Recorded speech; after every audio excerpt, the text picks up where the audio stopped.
welcome back. I'm going to present you with a simple and easy to do fix to stop your booster locomotive making that scraping sound when it goes around sharper curves.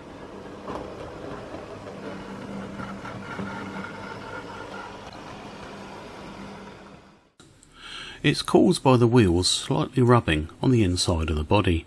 This happens because there is significant side-to-side play in the driving wheels, as well as a bias to one side caused by the pickups. I ordered 10 Eclips from modelfixings.com, size 2.3mm and code MF-ERC-023. These provide a fit over the 2mm axles of the model. They can be easily fitted by use of tweezers and indeed removed in just the same way.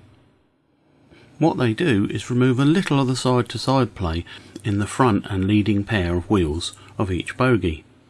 I tested mine after, and it can still negotiate the second radius curves and sharper. While there is just a hint of the scraping noise, it's almost completely gone now.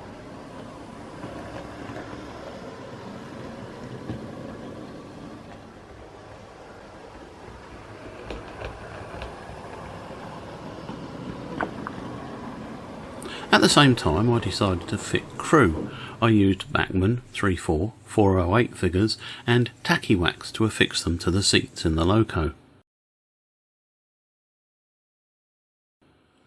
One end as a driver and second man, so that the loco can work loose coupled freight in accordance with the as left directive. The other end has just a driver for use on passenger trains. I decided not to change the lights, as while selecting a specific head code was interesting, I think the loco looks so iconic with all the lights showing. Thanks for watching, please consider liking and subscribing.